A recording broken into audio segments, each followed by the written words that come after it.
Nii, täna siis räägime Agentic AI-st. Tavaliselt sellest räägitakse selles mõttes, et kuidas ta saab tõsta tootlikkust erasektoris, aga meie täna keskendume sellele, kuidas see võib muuta riigi halduse loogika.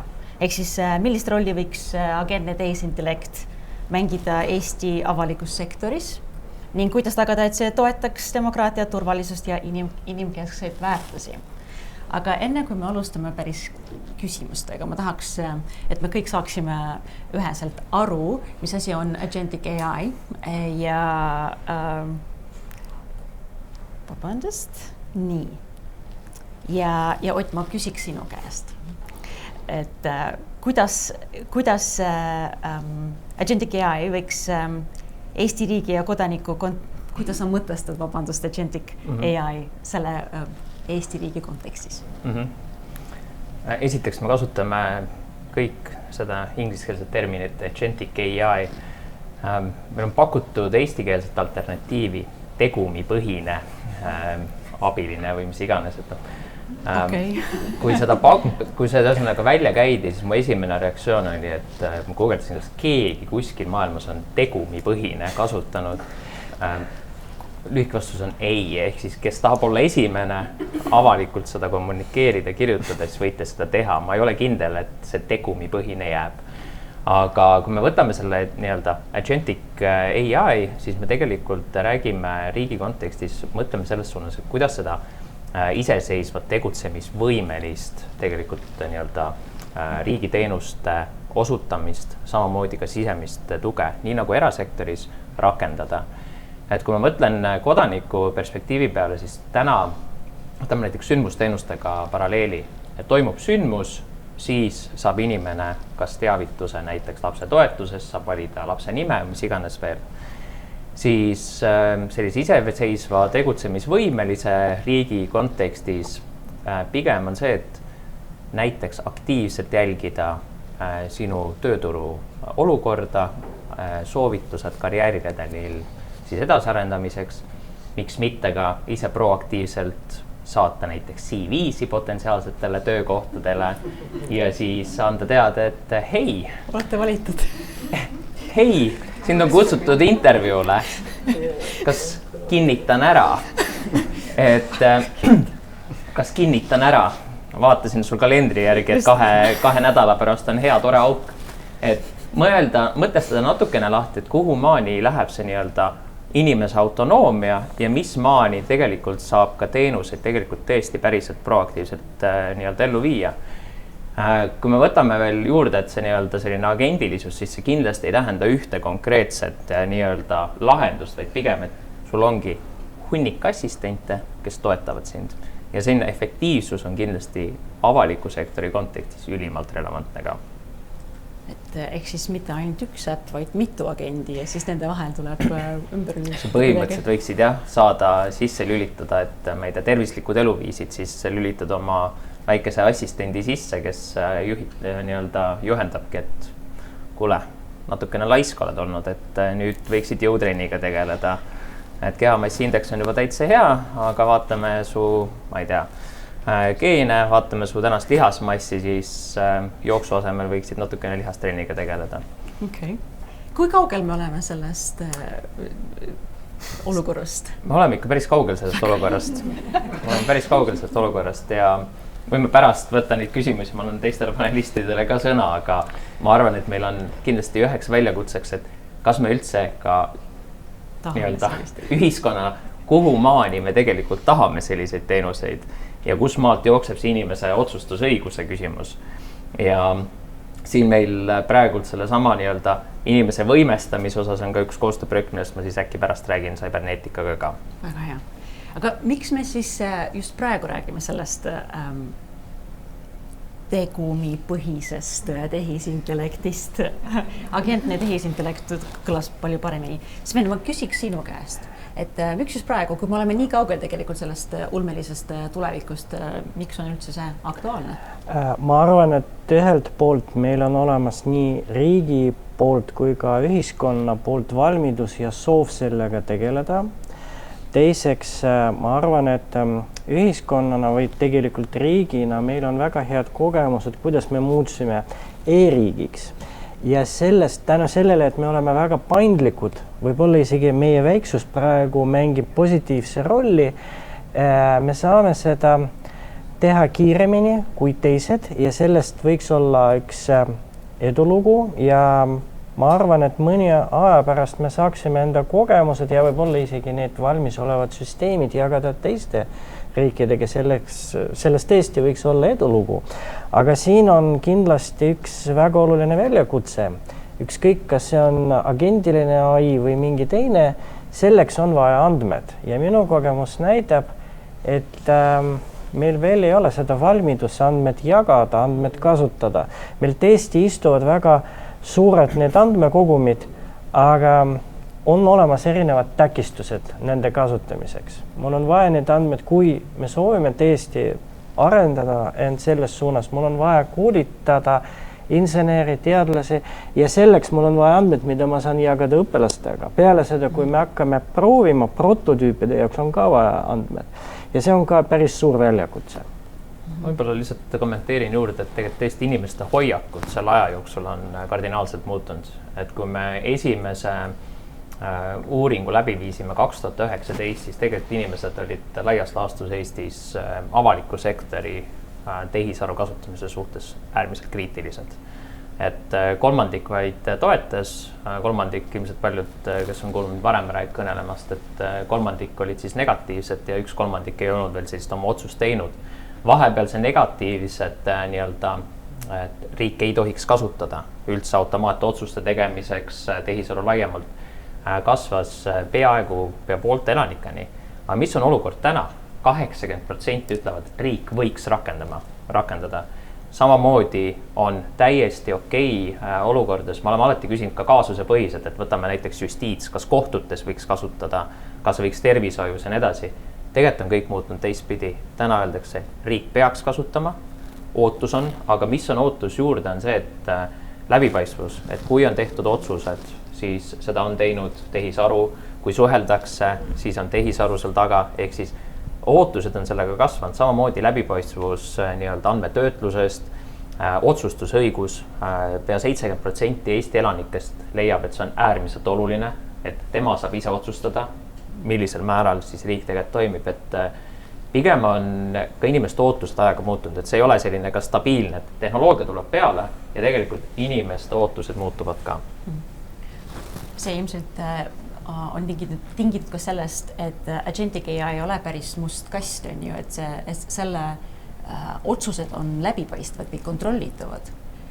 Ma arvan, see peab kindlasti eesmärk olema, et nad oleksid nagu läbipaistvad ja kontrollitavad, et ma arvan, et see ongi see teekond, nagu milles me praegu oleme, et me oleme harjunud nagu sellega, et sul on mingid või nagu aina rohkem ka seda nagu RPA nagu laadsed nagu protsessid, nagu kus on täpselt defineeritud, mis asi nagu jälgib nagu teist sammu, näiteks nagu majanduses või avalikus halduses, aga just, et nagu siis, kui see agentne tehisintellekt või agentse või mis iganes see on eesti keeles, et see oleks siis nagu järeldatav nagu inimesele nagu arusaadav, et seal on, see peab üks nagu põhikomponent olema, et ma arvan nagu sellist nagu ja hetkel see on suur arutelu tehisintellekti ümber, kuivõrd neid enim levinuid nagu süsteemid on tegelikult läbipaistvad ja lubavad seda nagu kontrollitavust, kuidas nad jõudsid nagu mingi järelduseni või mingi otsuseni, et see on kindlasti väga oluline komponent, mis lihtsalt nagu see hea näide, mis sa tulid alguses, mis see siis nagu tulevikus võiks olla. Mulle meeldib see, et nagu sul võib ju see agent nagu öelda, et sa pead nagu trenni tegema, aga lõpuks on ikka inimene, kes peab nagu ise nagu seda tegelikult nagu tegema. Et nii kaua, kui meil kiibid võib-olla nagu pole nagu keha sees, siis nagu me peame ikka olema ise neid nagu, kes otsustavad, et nagu see on hästi, et see võib nagu väga suur nagu abivahend olla, ma olen täiesti nõus, aga lõpuks on see inimene, kes peab nagu siis töövestlusele minema ja seda tööd ka tegema. Kuidas siis Tobias võiks see proaktiivsus 2.0 välja nägema ja kuidas see toetaks demokraatiat, mis on nii väga oluline ja läbipaistvust ja kõike seda, millest sa juba rääkisid?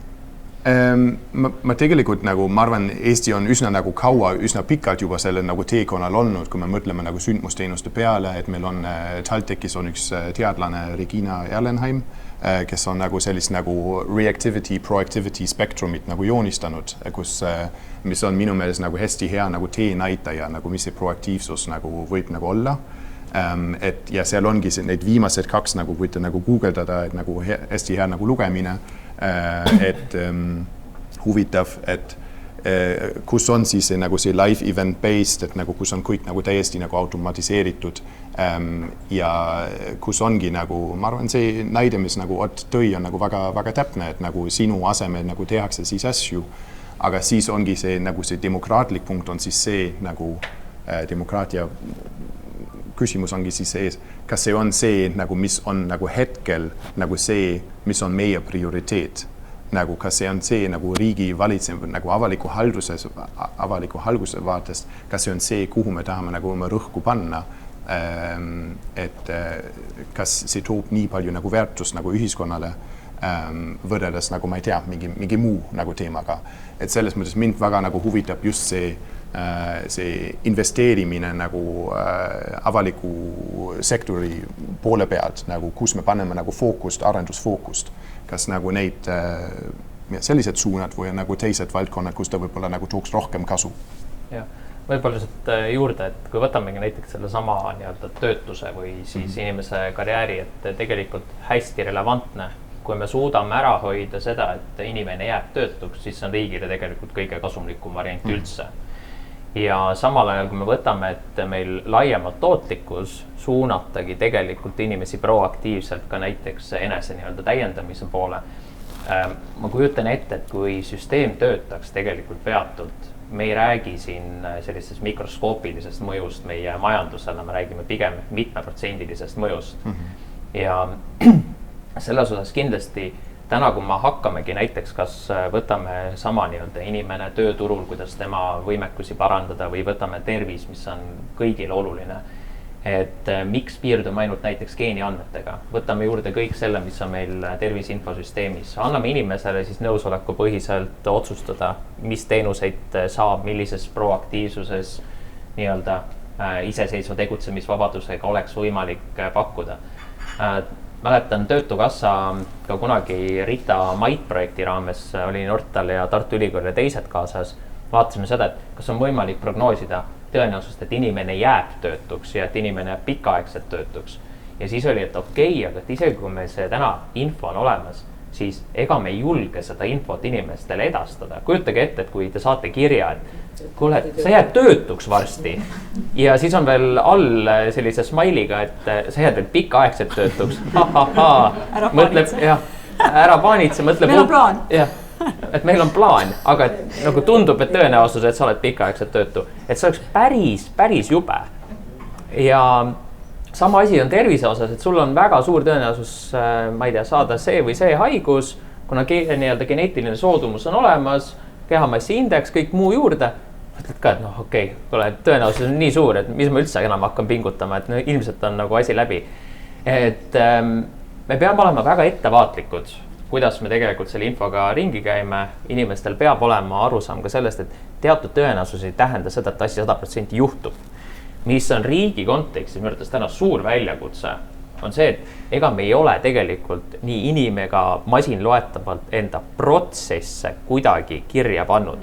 Kujutage ette ükskõik millise protsessi peal organisatsioonis, kui me tahaksime seda automatiseerida, siis mis meil täna esimene asi, mõtleme näiteks siin, ma ei tea, õigusloome, siis on jah, kõik teevad suures plaanis, kuidas õigusloome, millised etapid on. Aga hakata sisse minema etapiti, siis on, et okei, aga mida see siis tegelikult erinevate tegevustena tähendab? Ja nüüd, kui me tahame jõuda sellesse nagu tegumipõhise agentse riigini või teatud protsesse teha, see tähendab väga palju eeltööd. Ja kuidas me tegelikult neid protsesse siis masin ja inimloetavalt tegelikult kirjeldame? Endal oli mõned nädalad tagasi küsimus, palju meil üldse selliseid nagu mingid suuremaid protsessi osi organisatsioonides on. Me ei tea mitte keegi tegelikult. Mida me tegelikult, nagu me tajume, mida me teeme, aga mida üks organisatsioon kui üksus teeb, seda ülevaadet ei ole. Ma arvan, jah. See kõlab natukene nagu inimeste profileerimine, mis on no sa ilmselt jääd haigeks, ilmselt on selline soodumus, see on nagu profileerimine, mis on tegelikult AI Actiga keelatud. Ehk siis kuidas meie seadused, kas üldse võiksid jõuda selleni, et Agentic AI võiks aidata meil riigi juhtida? Ma ei ole kindel, et seda profileerimist saab selliselt käsitleda, et kui me võtame ka näiteks sama nii-öelda tehisintellekti määruse, AI määruse, siis ma ei tea, tööotsijatele soovitust andmine ja nii edasi, seal sa võtad ikkagi selle subjekti kohta infot, et kui me hakkame käsitlema igasugust subjekti kohta andmetöötlust profileerimisena, siis me jõuame tõesti olukorrani, kus miskit ei saa teha.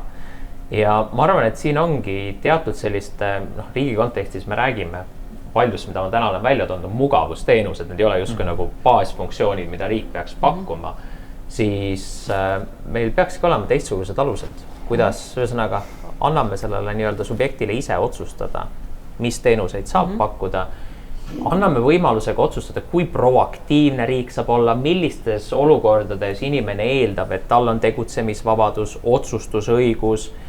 Meil praegult koostöös Statistikaametiga proovime luua üldse ülevaadet, et mis andmed riigil üldse inimese kohta kogutud on ja sealt edasi ettevõtja kohta, et me räägime siin hästi palju aruandluskohustuse vähendamist ja nii edasi, aga meil ei ole isegi tervikpilti, mida kõike me tegelikult riigina kogume. Ehk siis me räägime, et vähendame, aga samal ajal mõtleme ka paremate teenuste peale, meil ei ole seda ülevaadet. Ja kui jällegi, kui me sellega nüüd päriselt meil ei ole, ma lihtsalt ütlen ootuste juhtimiseks, meil on pooled riigi kõige olulisematest andmekogudes on skoobis. Kui me isegi selle suudame ära teha, siis rahvusvahelises kontekstis ei ole mitte kuskil keegi sellist asja minu teada teinud. Kui siit ringist keegi tuleb, ütleb, et on tehtud, andke teada, aga meie parima teadmise pealt ei ole mitte keegi kunagi sellist asja teinud. Ja siis on võimalik ka teenust pakkuda, nii, nüüd ma olen teistele. Sa tahtsid tähendada, Tobias?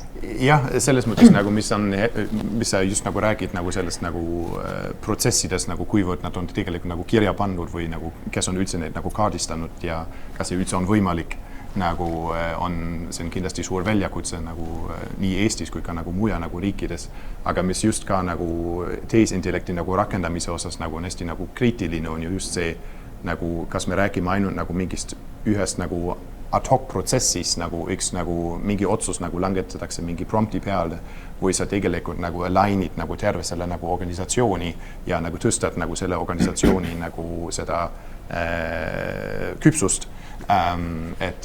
Ja sul on defineeritud nagu mida sa tahad nagu saavutada, sul on nagu neid, et see on nagu hästi kriitiline osa nagu terve sellest nagu teekonnast, et me üldse nagu jõuaks sinna, et meil oleks üldse need eeldused, aga mulle nagu selles mõttes mulle väga meeldib, et me oleme ja ma olen Sveniga nagu nõus, et nagu Eestis ongi see alustala nagu see on nagu kaugemal kui mujal.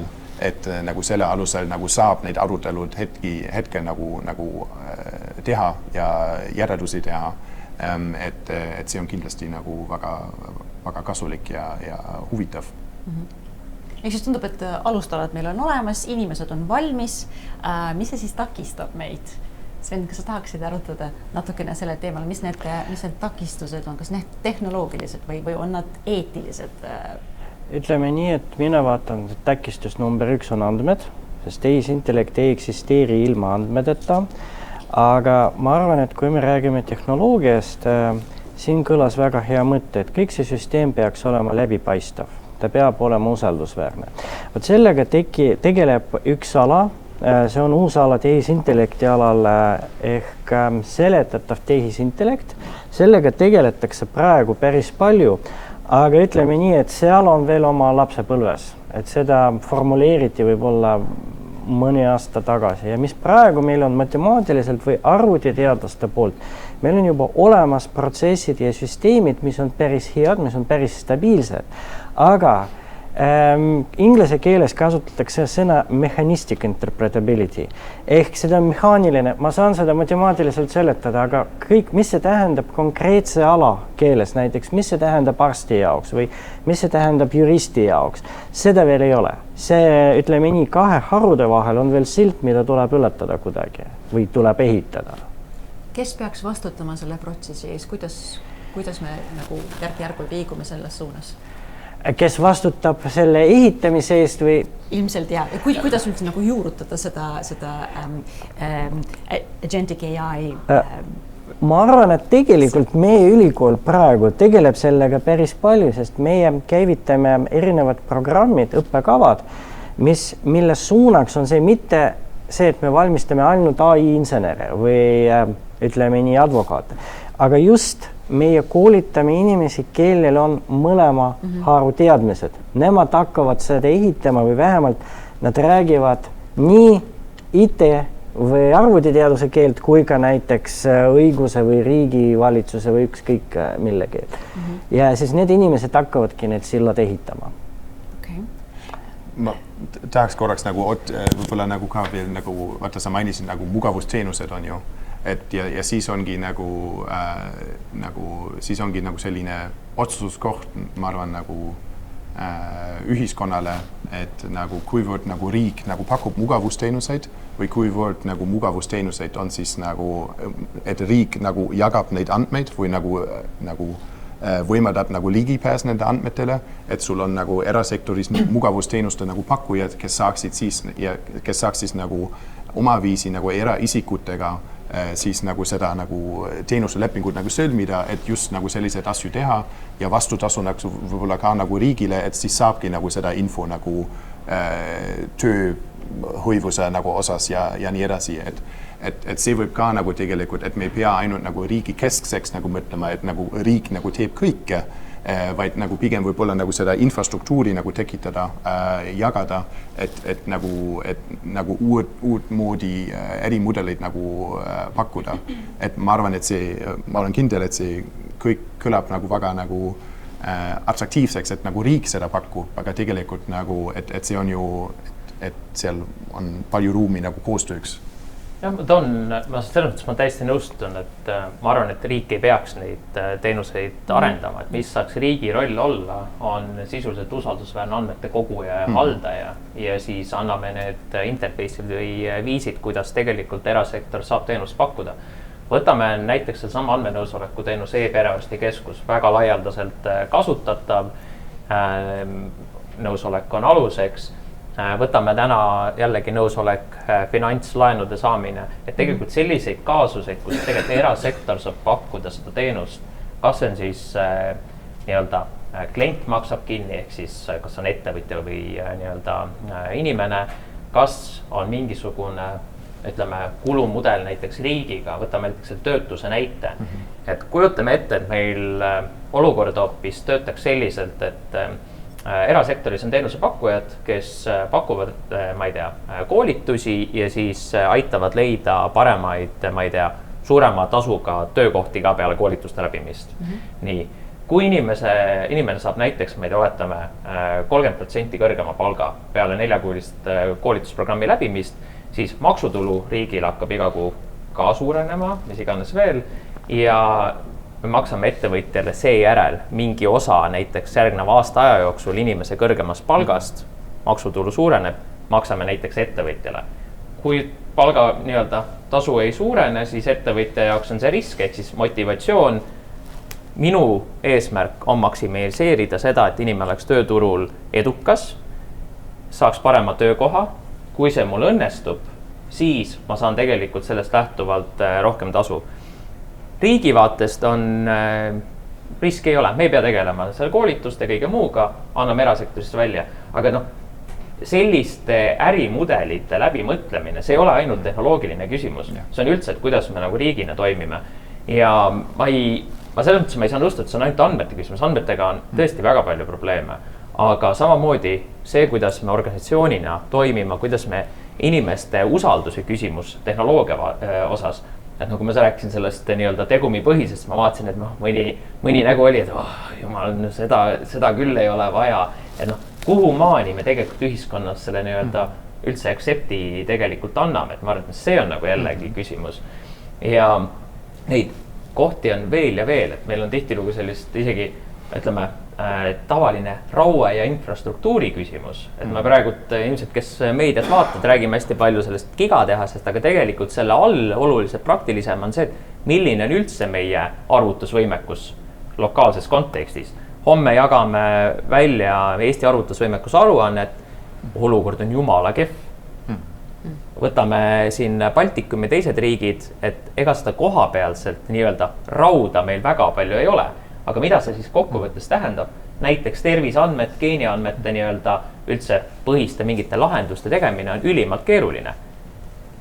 Lumisse Soome me ei saada seda infot, ei tohi saata.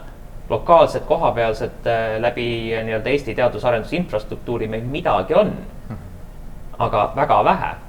Suuremates erasektori andmekeskustes ei pakuta ka, ehk siis sisuliselt meil on teatud juhtudel, meil ei olegi võimalik tegelikult siis neid suuri mudeleid treenida meie enda juba olemasolevate andmete pealt, sest meil ei ole lihtsalt infrat.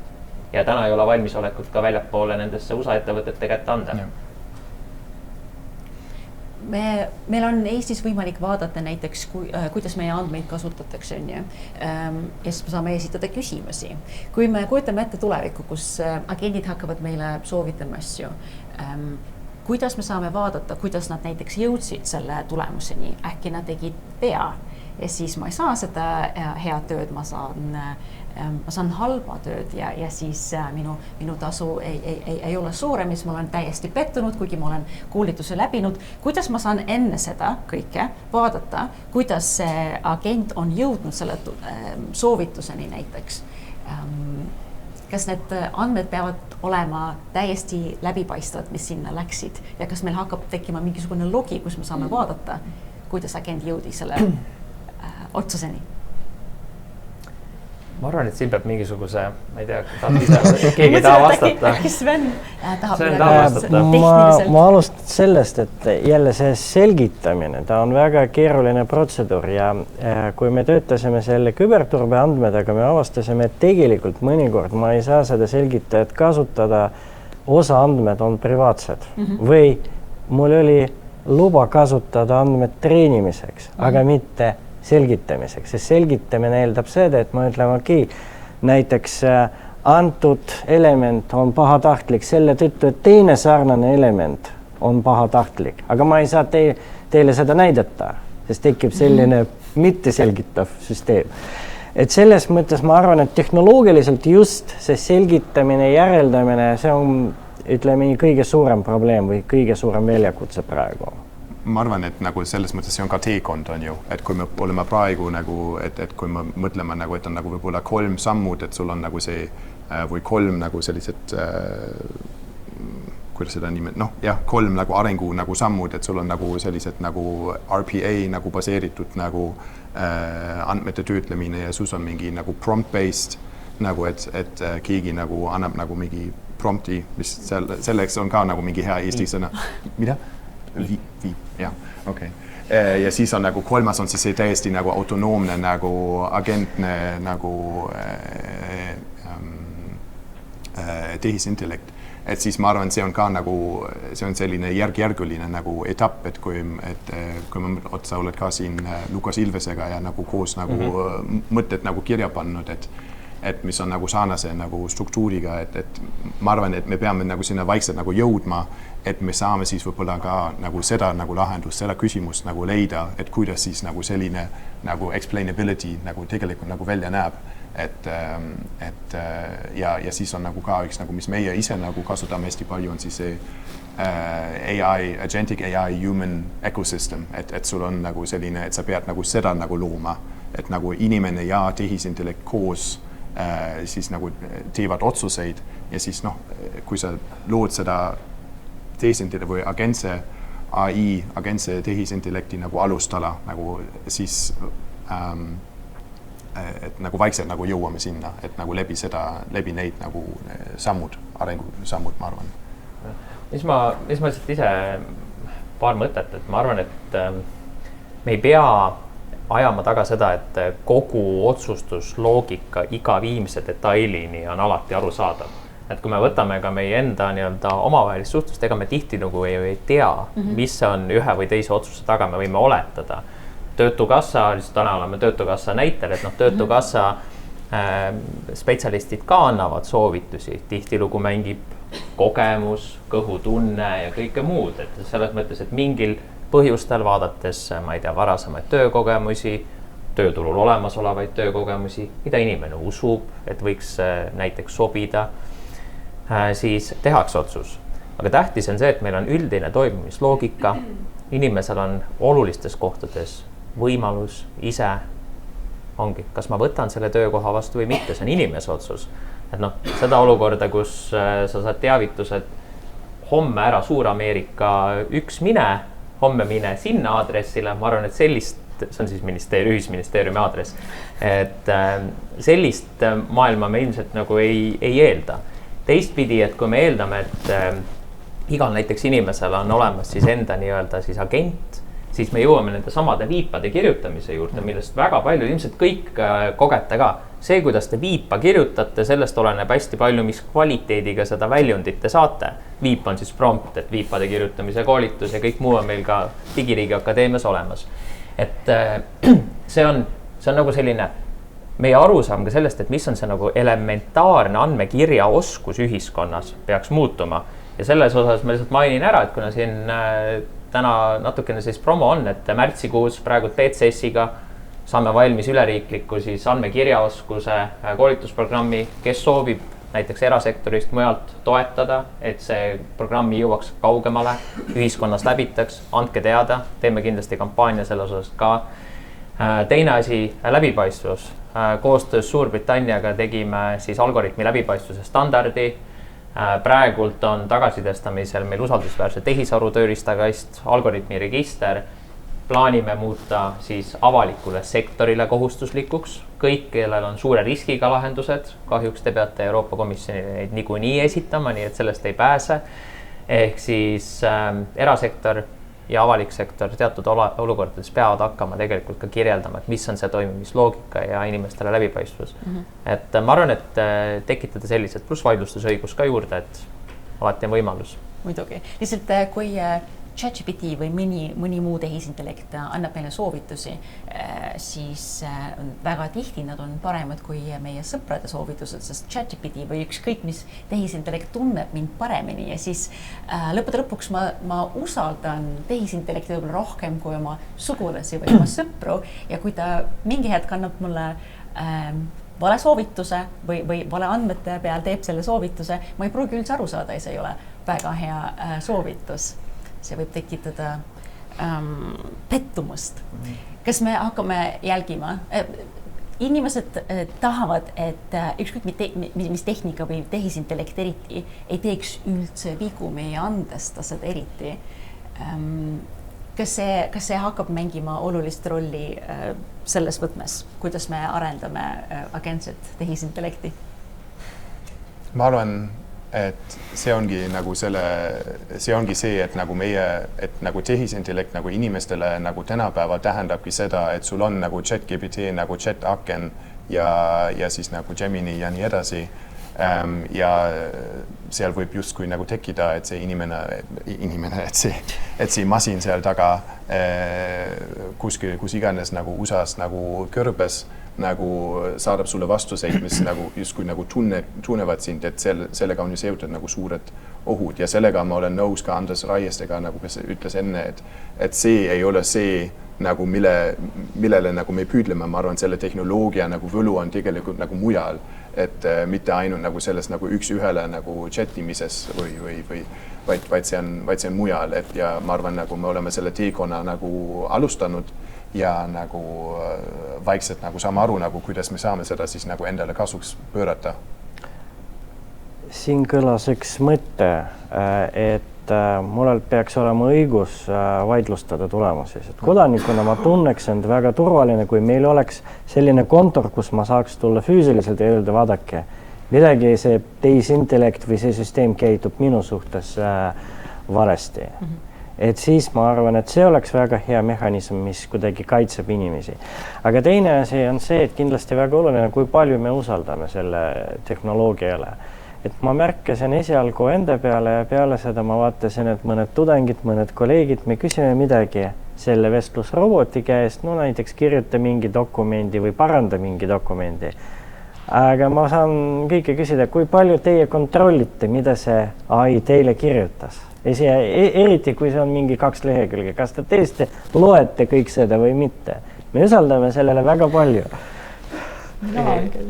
Jah, ma selles mõttes, et kes on tööalaselt kokku puutunud teatud asjades, siis ma mõnikord panen veel caps lockiga, et kui te kavatsete teha midagi, kasutades ükskõik mis lahendust, siis palun viidete kontrollid ja sest seda jura, mis tuleb välja ja kui siin oli, et pimesi usaldame, palun ärge usaldage, et mul hakkas natukene selline nagu musta huumorina tulid kõik need artiklid sellest aastast meelde, kus üks või teine inimene on enesetapu teinud siis OpenAI või muu soovitusel, et teine sketš, et isa soovitusel, et ärge isa või ema soovitusel ka midagi tehke, et mõelge alati nagu ratsionaalselt, kas on mõistlik asi. Et me peame natukene sellist ratsionaalset mõtlemist ikkagi kasutama ja see sisu kahjuks ütlen teistpidi, et teha näiteks eestikeelseid dokumente ja siis jagada see keele kvaliteet või üldse see nagu selgus ja mõtteselgus ja ei saa tugineda. Ja pigem seda täna kinnitab ka Eesti inimeste hoiakud, meil üle poolte elanikkonnast ja kasutavad tehisaru igapäevaselt. See on tegelikult päris suur hulk inimestest. Tööalaselt samamoodi avalikus sektoris keskmine oli 37% inimestest. Usun, et tegelikult see number on isegi täna juba palju suurem. Aga me ütlevad, teeme koostöös ja ma arvan, et see koostöö ongi see võti, et sa kontrollid, sa saad teatud olukordades kasutada, aga see ei ole kindlasti see piir, kuhu me peame jõudma, et pigem jõuamegi teenustesse välja. Ma olen selle agentic state valges paberis aru saanud, et agentic AI juurutamisega on meil üsna kiire. Kui me ei hakka seda looma, siis see hakkab põhimõtteliselt looma meid. Mis see järgmine samm võiks olla Eesti jaoks, et me oleks ikka eeskuju selles valdkonnas? Meil on juba päris palju töö tehtud, andmed saame korda, inimeste teadlikkust tõstame, aga mida veel oleks vaja? Kas meil on nii kiire?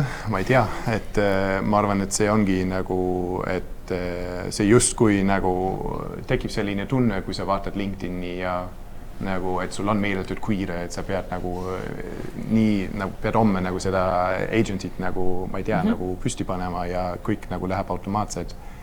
Ma arvan, see ongi nagu selline, et kuhu meie nagu pikaajalised või võib-olla nagu pikaajalised nagu ei saa enam nagu fookustest nagu rääkima, vaid pigem nagu selliseid lühema ja nagu keskmise ajaga nagu fookuses nagu saab võib-olla rääkida, aga kus ma oma nagu rõhku nagu panen, et ja milleks mul on nagu vahendeid, et nagu asju nagu elu viia. Et ma arvan, et see on protsess nagu jah, nagu ma juba ütlesin, et mida me oleme nagu alustanud, aga ja neid mõttepaberid on nagu väga-väga head, nagu annavad nagu suund nagu ette, aga lõppude lõpuks nagu neid süsteemid, andmed, inimesed peavad kõiki seda süsteemi ju kandma, et jah. Ma arvan, et tegelikult väljaspoolt võib-olla ei ole vaja midagi teha, et inimesel on need elujäämise instinktid ja mingid kaitsemehhanismid on olemas, meid kaitseb meie kultuur. Paljude jaoks, kes tegelevad tehnoloogiaga, keda mina tunnen enda võrgustikus, nendele on kas maakodu või soov lihtsalt loodusele minna ja lülitada välja kõik need süsteemid ja mõnikord lihtsalt omaette olla. Ma arvan, et see meie kultuur ja võib-olla meie eluviis kuidagi kaitseb meid ka. Ja ma siis lisan lihtsalt juurde, et kindlasti õigusruumis on vaja muudatusi, et me hetkel töötame ka haldusmenetlusseaduse muudatuste kallal, et oleks võimalik sellist proaktiivsemat riiki tekitada. Teistpidi riigi arhitektuurselt, kui me räägimegi nendest erinevatest agentidest, siis kuidas me teame, millised agendid on usaldusväärsed, milline on tegelikult seesama toimimise loogika, kuidas me üldse saame erinevaid agente nii-öelda koos loomes, koos töös tegelikult teenuse osutamisse me nii-öelda pakkuda, kuidas toimub nende haldamine, jätkusuutlik haldamine, et neid küsimusi tegelikult riigi kontekstis on. Ega ju see bürokraati kontseptsioon, millega me Siimu ja Kristoga siin aastaid tagasi tulime välja, oma ajast oli ees, aga mõte on täna väga relevantne, kui te mõtlete selle peale. Ja kõik see, mis me tol ajal nii-öelda ette kujutasime, kuhu riik võiks tegelikult jõuda, on täna asjakohane. Ehk siis peame jätkama tegelikult seda tööd, mis me Riigi Infosüsteemi Ametiga oleme teinud ja koostöös erasektori ülikoolidega. Et ilmselt siis lähipäevil või homme saame oodata bürokraati meie riigi äpis. Seda me pärast Taavi saab kommenteerida, millal siis kõik jälle tuleb see. Okei, väga tore. Aga meie aeg on kahjuks läbi. Ma tänan teid. Aitäh! Suur aitäh!